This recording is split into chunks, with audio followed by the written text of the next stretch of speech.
Wonderful, thank you. All right, well, hello everyone, and welcome to our presentation using affirmative counseling to support the coming out process. I am Dr. Amy Crowley. I am a full-time faculty member here at the Chicago School of Professional Psychology in our CMHC online program.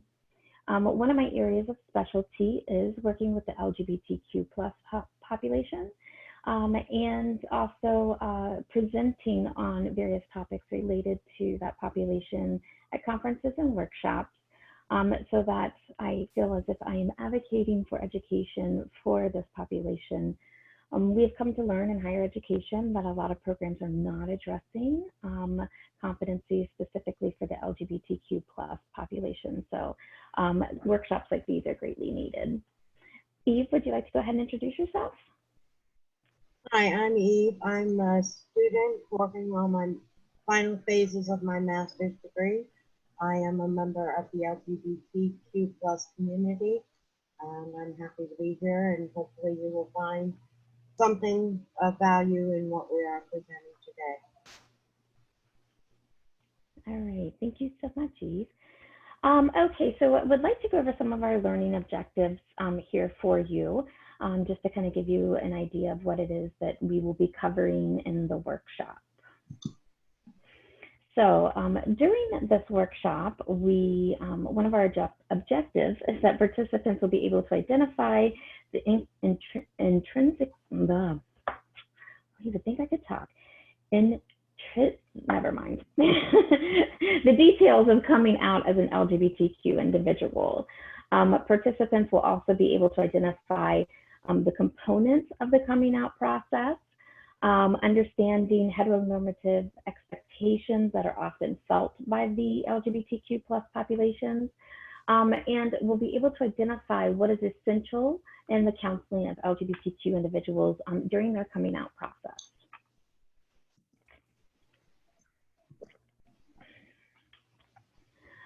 All right, so one thing I do want to point out is that the LGBTQ alphabet, as we call it, has many other letters and represents many other individuals than just those as LGBTQ plus. And so there have been some movements in the field to address this alphabet, how to better encompass the community that identifies with these letters, and if it's the utilization of a more broad term or perhaps a different structure to the alphabet. And so these talks go on with professional associations that work with this population, as well as individuals who do research around human sexuality. So we have seen this particular alphabet evolve in time, and I imagine that we will continue to do so. So the question of what is coming out? Coming out is a process that an individual from the LGBTQ plus community may go through. And though a nonlinear process, it means very different things to very different individuals. Some individuals come out on a daily basis. Some individuals come out very slowly, some come out very quickly. The coming out process can be affirming. It can help an individual solidify their identity, or it can be associated with loss as the individual shifts from their identity accepted or perceived by mainstream society to be an identity that's congruent versus one that the individual feels is more accurate and reflective of who they are, but requires society's view of them or perception of them to be challenged or changed.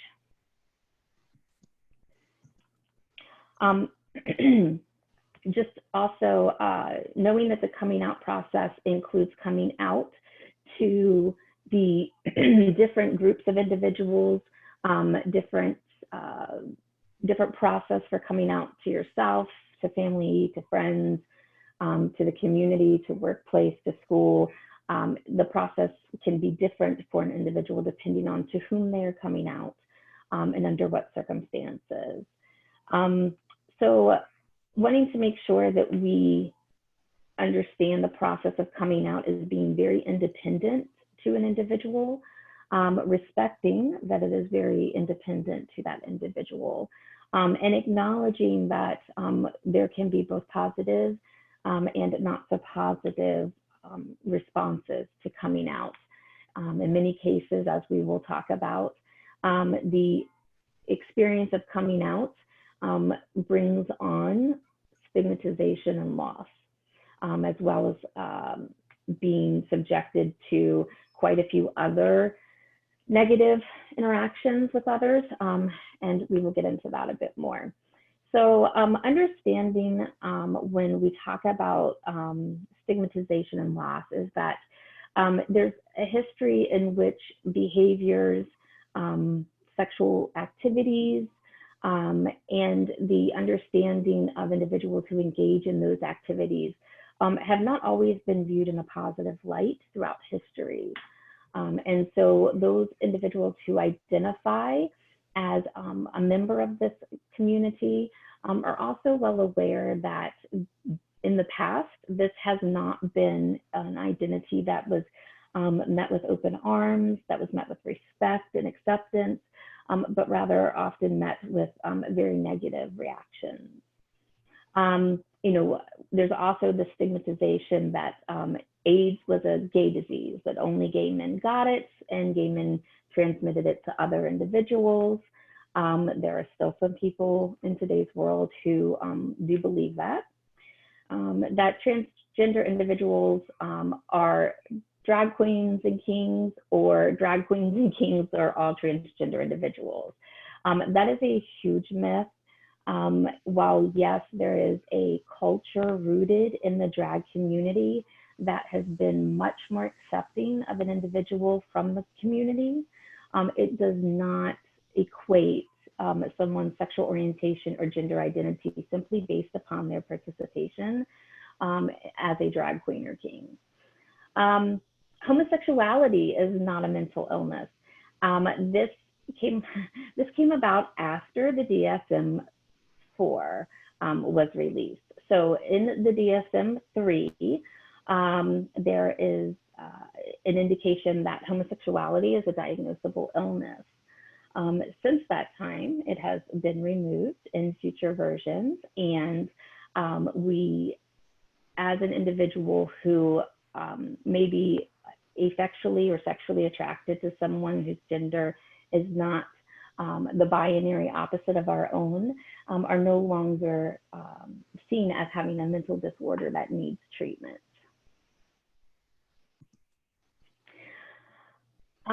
So we do want to point out the importance of stigmas and how they can be perceived by an individual, felt, seen, and heard in the tone of someone's voice. So these are not always explicit objections to one's sexual orientation or gender identity. Sometimes it can be the look you get. It can be the response someone has when they ask you a question and your answer to them falls out of the heteronormative cisgender view that they may have. It can be, stigma can be felt when others react in a way that as they become aware of our sexual orientation and gender identity, they change how they act towards us, near us, around us, engage in relationships with us. So it's not all just a in your face, people yelling derogatory terms at you, but rather it can be very subtle in your interactions with others.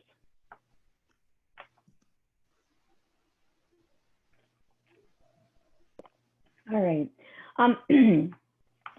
The last part on this particular slide is being labeled as other and how that impacts one's sense of inclusivity within a larger society. So as more education and advocacy happens in the field, we are seeing the need to delineate one's gender identity off of the binary, so no longer male and female. The same with sexual orientation, understanding that there are various sexual orientations and asexual orientations. Though historically in time, the alternative to the binaries was other. So you could have an individual who may not identify completely as male, completely as female, but the other label would be applied there. And that is a loss of connection when an individual has to select other or chooses to select other as their identity, because they don't fall within the confines of the identities they are given. So as we continue to advocate and educate in this field, allowing individuals to select their identities and tell us the terms that they want to use. It does then increase that sense of connectiveness that we certainly want them to feel.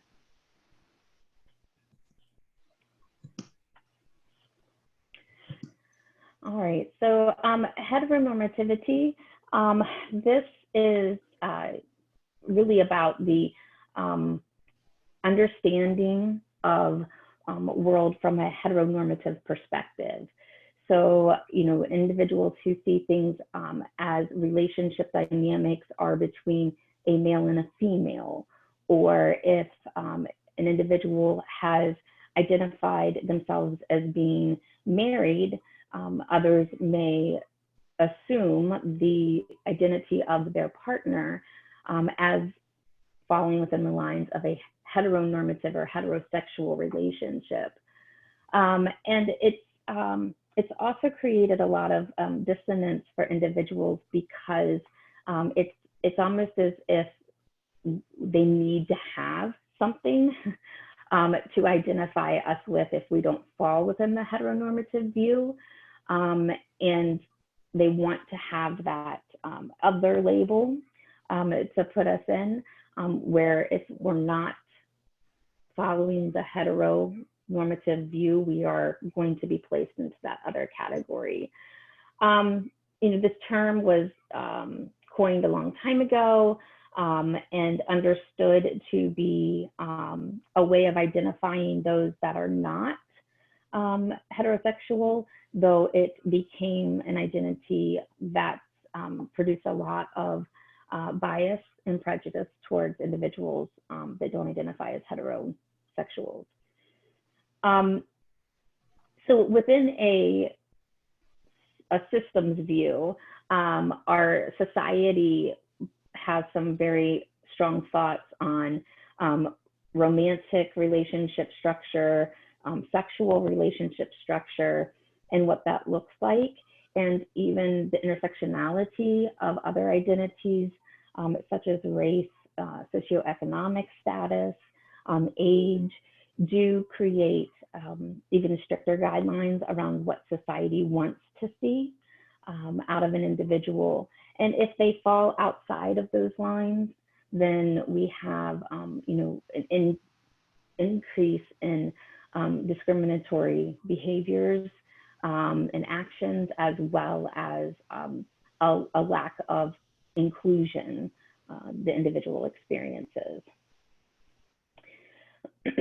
So we know that society is the one who's determining the need for labels, to place people into a box that needs to conceptualize another's identity, and has a really hard time with understanding that the binary is not the only answer, that we really have a broad spectrum between those two. And it then creates this need to say, are you part of the majority group or the other group? And really struggles with those that identify between the two binaries about where they should put them, how they should be identified, which of course is just creating more oppression and prejudicial responses to the individual.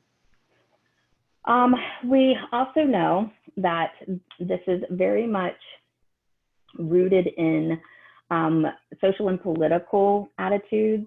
There's been a lot that has changed in society and politics over the years regarding how heterosexual identity is the norm and everyone else is an other. We have seen some changes in that. However, with a history of heterosexuality being viewed as being illegal, deviant, immoral, it's hard for someone who would be put into the other by our society as a whole, or by the political climate of our country, to feel any sense of importance when they are utilizing a heteronormative lens to identify and group individuals from within the community. Society likes to know who's part of their group and not part of their group. And there are many ways in which a social group will do that, and this is certainly one of them. So although we have marriage equality, we have some states that were changing birth certificates to allow individuals to be listed as parent 1 and parent 2 versus mother and father. We've also seen the rollback of a lot of these privileges, these rights, I would say, in society, that then go back to that very oppressive, prejudicial climate where the ones that are in power, the ones that matter the most, the ones at the top of the ladder, are those that fall within the group of heteronormativity. We've seen this a few ways, such as individuals who identify as transgender and are in the military. We've had some very quick turnaround on recognition of their identity, their rights to receive appropriate medical treatment, and then a quick turnaround of dismissal from their military positions due to their identity. We also know that there's many other times, many other private institutions who continue to base their decisions about employment and benefits on the heteronormative view. So, school teacher at a Catholic university, a Catholic school, is fired when it's found out that she identifies as a lesbian. So we still have some pockets in our society that continue to operate from their preferred view. And how all of this for an individual from within the community leads to them feeling that their rights are, in many cases, non-existent, but certainly infringed upon, limited, restricted, or, dare I say, ripped away. So they reach a point where they feel like they no longer matter. And that is a very tough spot to be. All right, so moving on to internalized homophobia and loss. Internalized homophobia is negative stereotypes, beliefs, views, and prejudice about a homosexual individual's view of themselves. So internalized homophobia is the way we feel and treat ourselves, the way we view ourselves as an individual who is a homosexual. And this is rooted in the view that society has given us. So while without society's influence, we may see the ability of one to accept their identity, but when society is pressing against that, it becomes harder and harder for an individual to accept their own view. And then again, you know, I talked about earlier, we have the intersectionality of identities and how certain cultural groups, certain religious groups are going to be more prone towards shaming those who may identify outside of the gender binary or as an orientation other than heterosexual. That message then becomes adopted by the LGBTQ individual, and they internalize that message of there being something wrong with them, of them being broken or deficient or any other negative emotion that runs through them. And of course, that's going to impact them in many areas of their lives. They are going to be, they're going to have some difficulty in relationships, especially if they're attempting to live out society's expectation of them, as they then become and feel very incongruent with their identity. They feel something different inside, yet this is what you know, society wants, or what they believe society wants. We also see very high rates of mental illness, depression, anxiety, higher rates of suicidal ideation in individuals who have higher levels of internalized homophobia.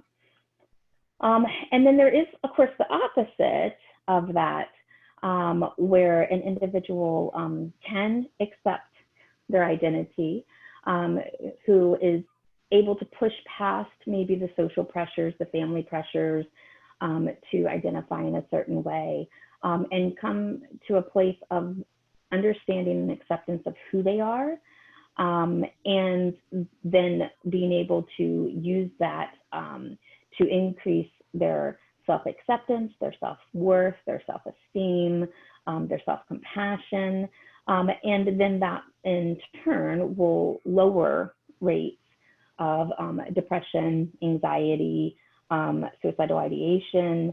We can see increases in their active compassion towards others, and others in the sense of anyone who also would be a group that would be stigmatized by society.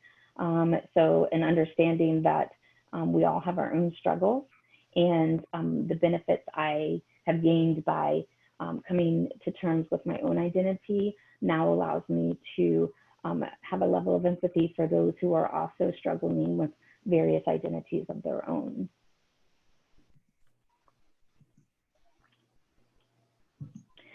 All right, so I just want to talk for a minute or so here about the gaining and loss of privilege. So as an individual who comes out, there's the opportunity in that coming out process to gain privilege or to lose privilege. And some of that is based upon whether or not the individual is coming out regarding their sexual orientation, their asexual orientation, their gender identity, and how much of an effect of gain and loss that they experience. We do know that there is a sense of privilege given to individuals that follow the mainstream, the norms, being that of Caucasian, heterosexual, cisgender, nuclear families, that anything that models that brings with it privilege. So if you are coming out as opposite of those normed and higher identities, then you may experience a loss of privilege in one area. You know, perhaps as a woman who comes out as a lesbian, she may be a Caucasian female and had certain privileges related to her race. She may now feel a sense of a loss of privilege due to her sexual orientation. So there is also an understanding that for some individuals, if they're able to pass within the normative of society, then they're in essence given privilege without having to have done work for it or earned it. You know, it's the difference between how someone perceives me and then responds, and what that is tied to regarding sexual orientation and gender identity. So an individual, a transgender individual who is transitioning from male to female may lose a sense of privilege related to their gender, whereas the opposite may be true in a trans male. As a female transitions to male, it may gain privilege simply based upon their gender. And those are not always privileges or loss or gained that we're prepared for, depending on how long in our life we were living as the other identity. Then we may have kind of settled into how we understood society viewed us. And now with these different identities, society is beginning to view us differently. And with that comes the gaining and loss of privilege. We do know that on the binary system, males, you know, would be given more privilege than females. It's really hard for those who are not on either end of the binary to feel as if they gain or lose privilege because they're not even sure what they had to begin with. So a gender fluid individual, asexual, pansexual, they may not know what their privilege level was to understand the gaining and loss of such privilege, or it may in fact change rather frequently based upon their presentation. We know that there has been move towards acceptance of sexual orientation a bit more than that of gender identity. And so an individual, you know, who identifies kind of more along the lines of either gay or straight is becoming an easier concept for society to understand than those that may consider themselves as pansexual, asexual, bisexual. And when we get into talking about gender identity, we're noticing that society is still really lagging in being willing to accept anything outside of one who identifies with the gender they are assigned at birth. And then, of course, as I've said before, when we start adding to this so many other levels and layers of identities, the intersectionality of those compound the sense of gaining privilege and losing privilege. And the big ones being that of race, ethnicity, socioeconomic status, age, and I would say even ability.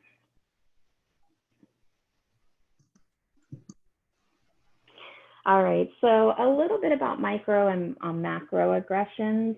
You know, you see the definition there of a microaggression.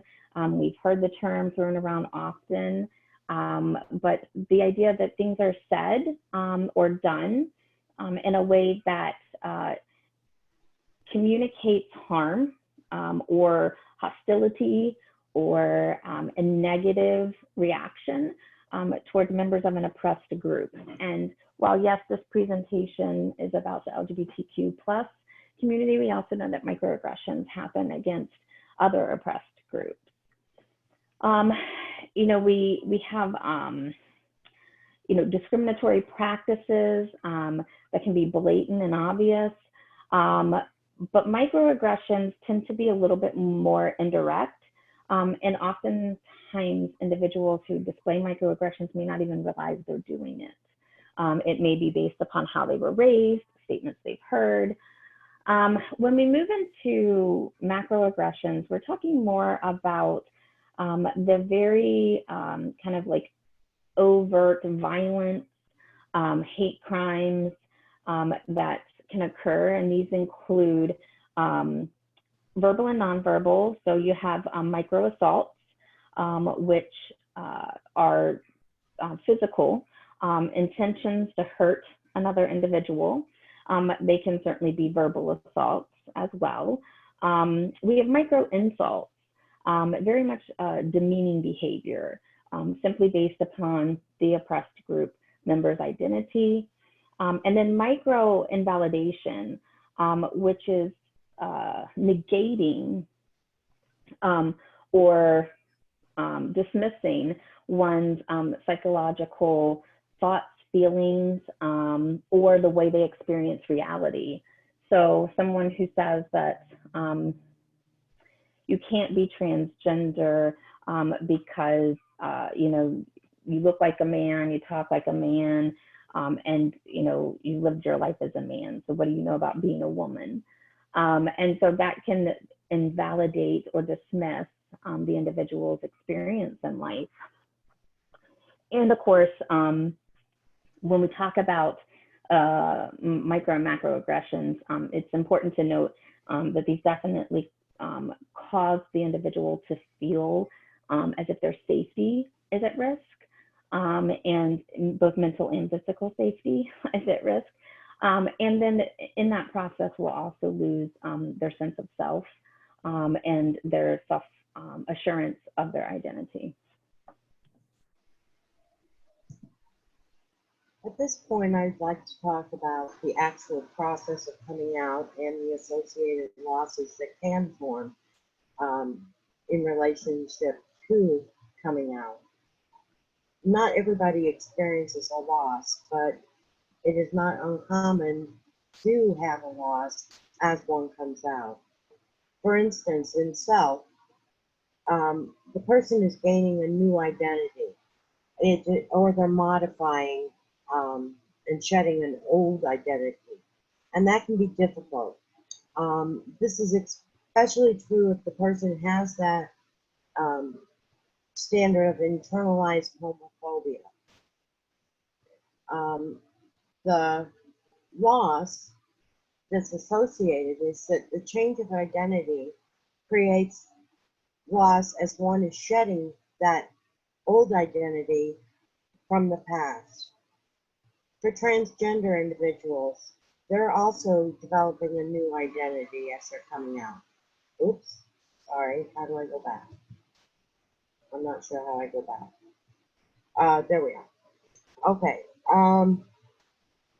they're coming out to the public every day because what's happening is that each person they meet may or may not have ever encountered a transgender individual before.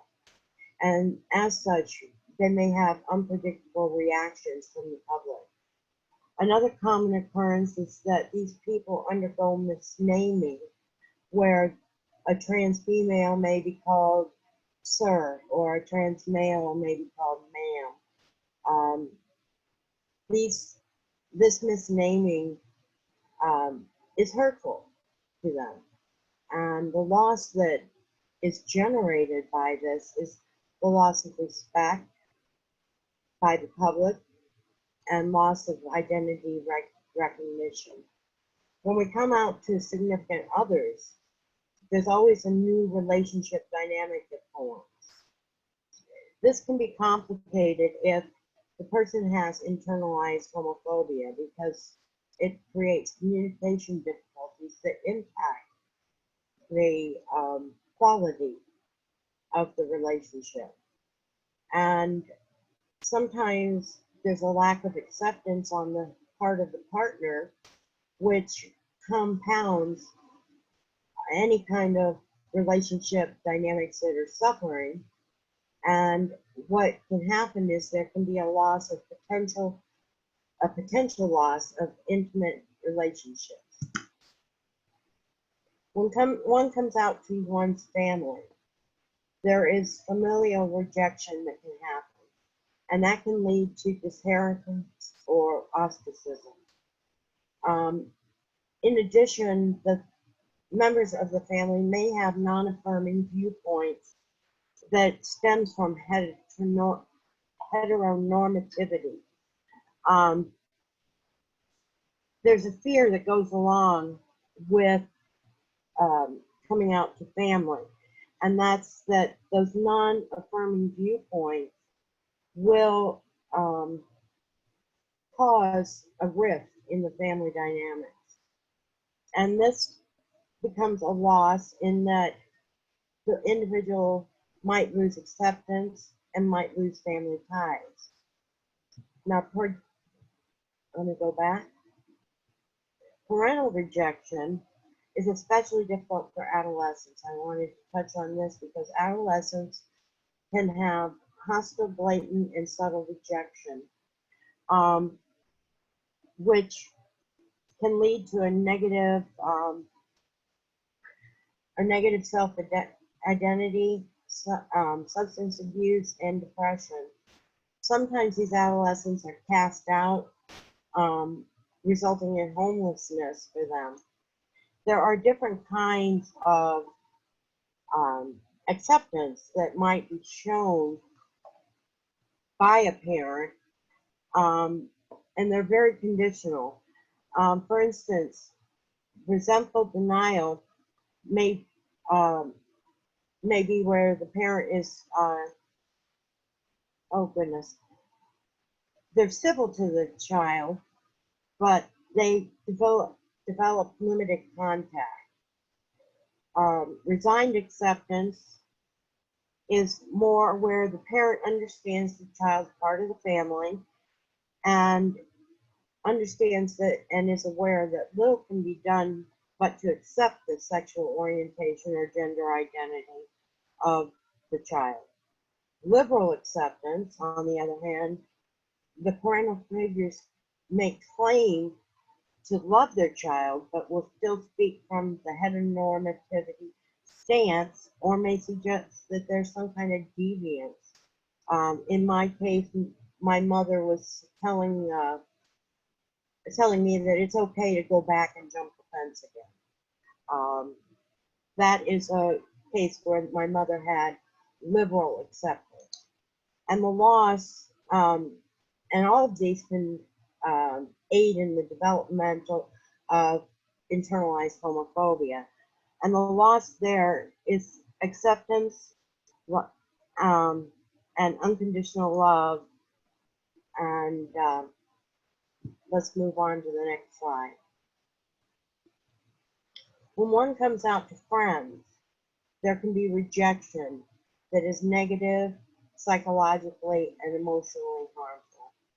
This can lead to, rejection can lead to isolation and feeling very vulnerable and alone in the world. So what ends up happening is that they develop, the LGBTQ plus individual might develop lack of trust in relationships.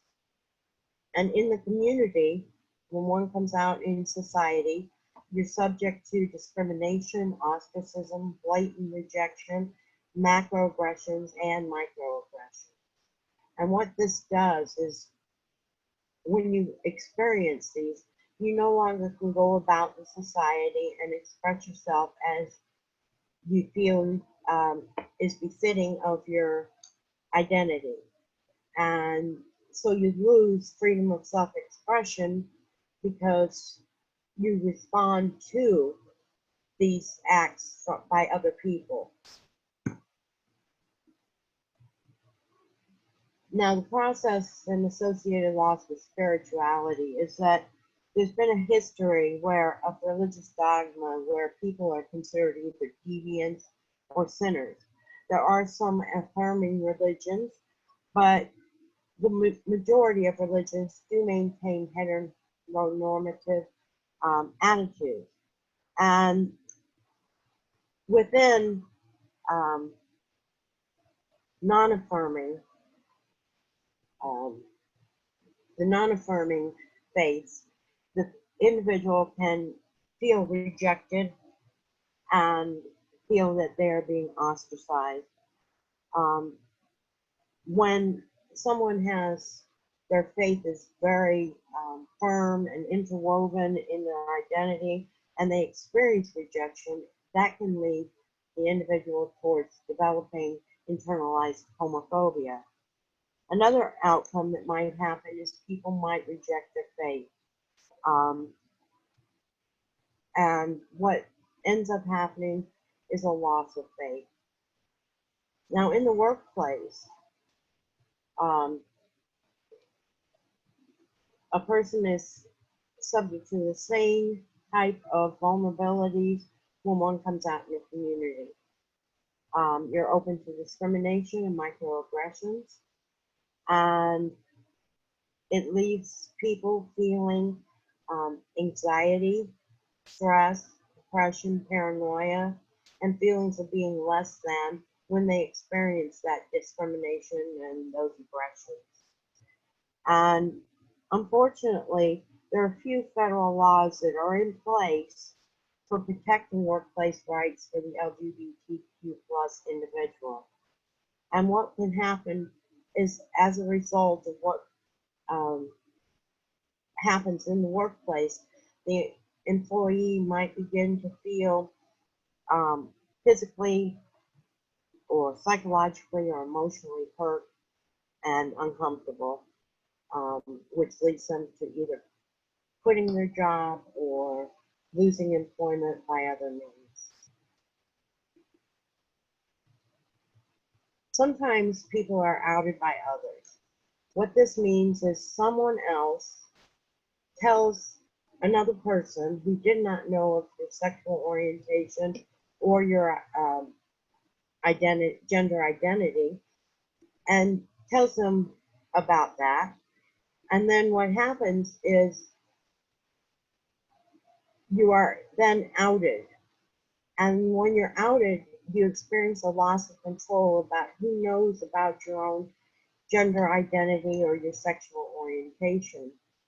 And the loss that's associated with this is that because somebody else has outed you, you lose that sense of privacy that you once had about your sexual orientation or gender identity. And you can lose trust in others because they have violated your trust by revealing something that you would have preferred to reveal yourself. Back to Dr. Crowley. Are you there, Dr. Crowley?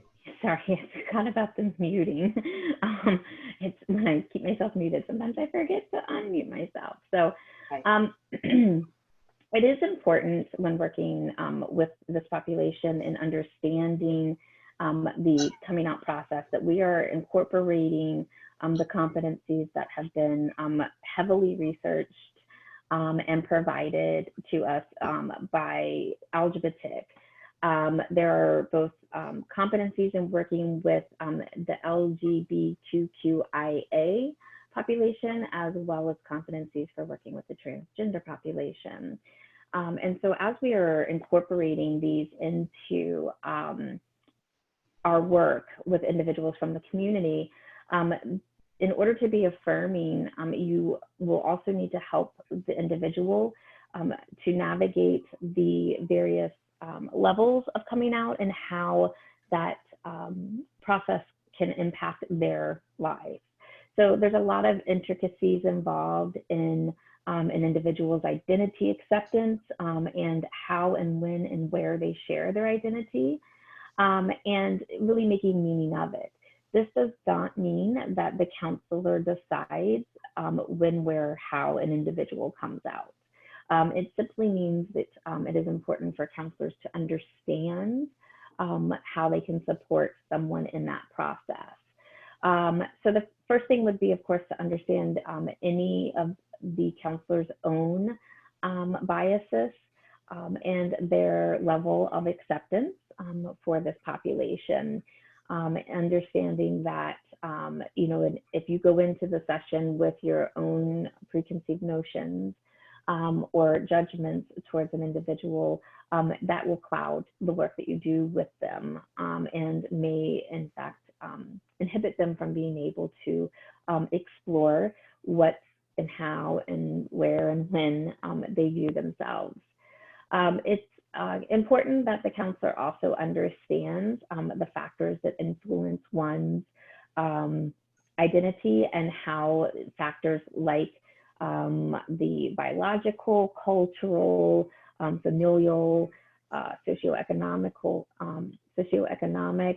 and psychosocial factors intersect with one another.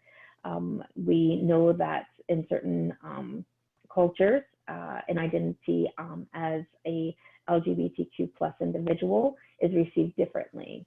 The same thing goes for those with different socioeconomic statuses, age, another large factor in the intersectionality of identities.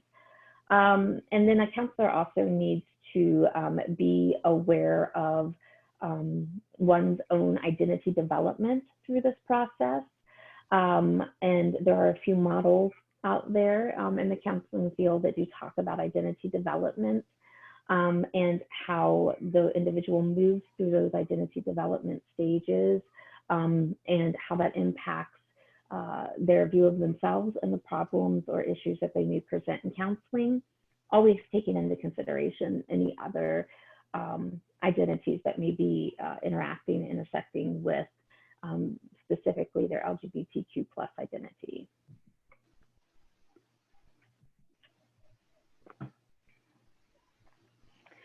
So as we can, oh, goodness, things are flying all around. Okay, here we go. I thought I had gone one too far, so no, that's okay. So much like we talked about earlier when you know, I was reviewing stigmatization, discriminatory practices, prejudices, homophobia, transphobia, it's important for the counselor to understand the reactions that an individual in the community will receive in the world and how the individual may feel pressured to fall within a gender binary and the heteronormative view that society has placed on them. And as they experience these things, as they interact with society, being aware of that, also becoming part of the negative view of self that can be internalized based upon our external experiences. You know, the fact that one's identity can change is also and part of the competencies for counselors to know and understand, because the individual, as they're processing their own view of self and sense of self and being able to conceptualize and accept, the identities may change. And so I think I saw in the chat earlier, someone said that their daughter came out twice, once regarding her sexual orientation and then another regarding gender identity. So, you know, there's various explorative processes an individual will go through, and it's not stagnant. One won't, you know, say, okay, this is my identity, I'm coming out as that, and potentially not experience any shifts and changes in it as they move through their life. We also need to understand the various levels of outness and how that can change based upon an individual's level of development and how they may show some hesitation to being out in certain situations based on some of their other identities, such as age and their fears of acceptance or non-acceptance in society. And again, just that idea that the fluidity that exists in their identity development will also exist in the coming out process. There will be situations and places in which one will come out right away. They may hesitate in others. They may absolutely not come out in certain situations. They may come out every single day. it can vary from individual to individual and situation to situation.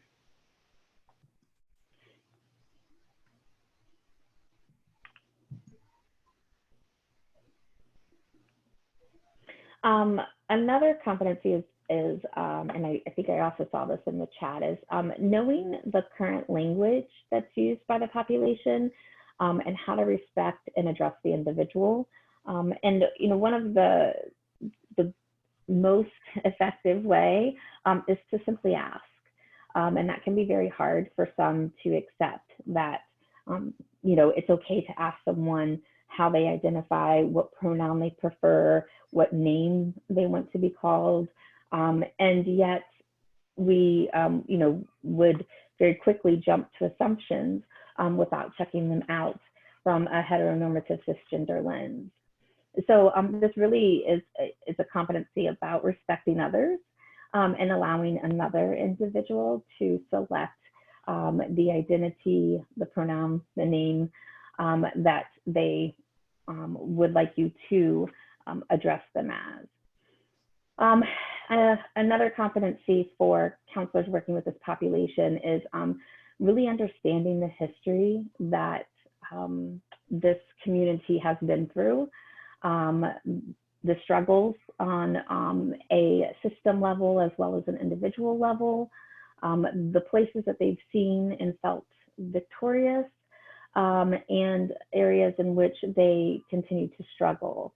So while you do not have to be a member of the community to work with this population, it is important for you to understand the history behind their experiences, and not just their experiences specifically, but the experiences of the group as a whole, as it can be applied directly to an individual simply based upon their identity, even if they didn't live through certain historical events. Number 10 here talks about the social and cultural worldviews that can exist for an individual of the community, and how the way that an individual is viewed by the world is going to impact an individual's mental well-being, and in instances, their physical safety. So if you as a counselor feel like you are accepting and affirming, it's also important to note that that's not the consensus in society across the world and in certain cultures and communities. So it's important for you to keep that in mind. And then just remembering to recognize that phobias still exist, and that oppression can still have a very significant impact on your individual clients. And I would like to add that sometimes those means of oppression might be racism, or, for example, ageism. Those also can combine with the types of oppression that the LGBTQ plus minority individual already feels.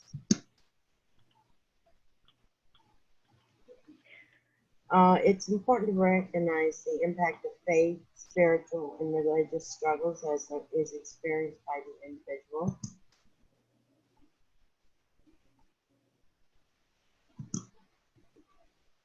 And be aware of the many misconceptions or myths that are out there about the LGBTQ population.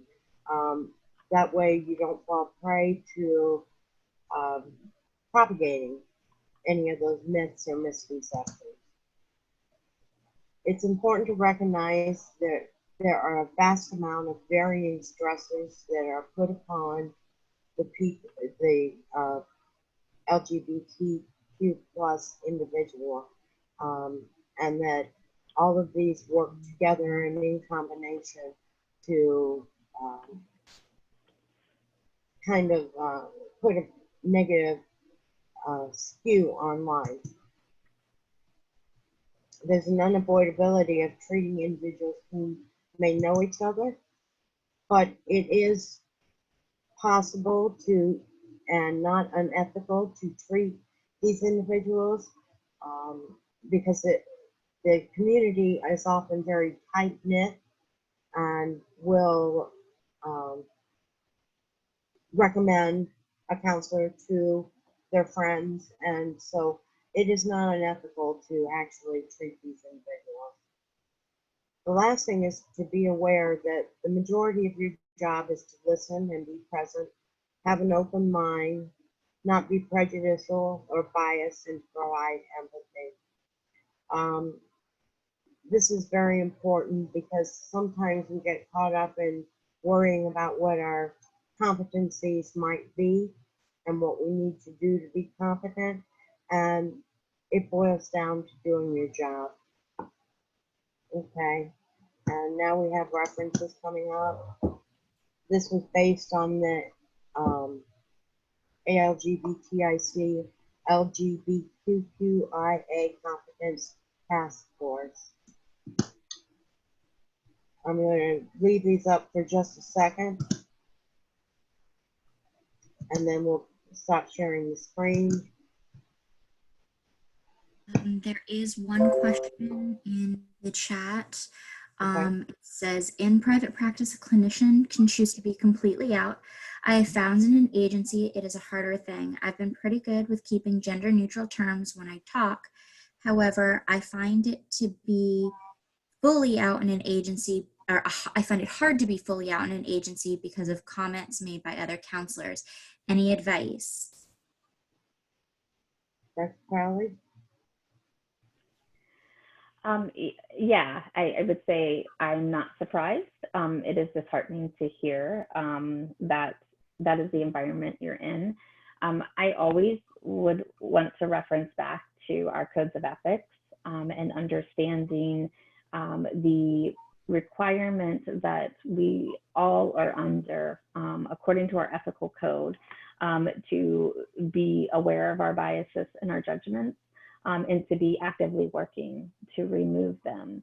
So if being an authentic version of yourself in an agency setting is being impacted by assuming the comments that are being made or by other other staff, then certainly that can be an issue even for administration in the agency to address, as it is not going to be an affirming and accepting environment for clients if staff themselves don't feel as if they can be, their true and authentic selves in there. I would agree that, private practice is definitely a little different, but there are many situations in which working for others does require the question of whether or not you can be fully out. So certainly worth an exploration with a supervisor.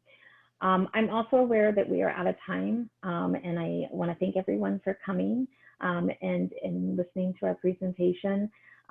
Make sure that if you have any questions, that you take some time to send them to Dr. Hudson as she is collecting them all and sending them out to presenters, or certainly you can feel free to reach out to me, and I would be more than happy to answer any questions that you might have. So thank you all, and I do hope that you all have a wonderful day. I am putting in the chat my email if anybody should have any questions.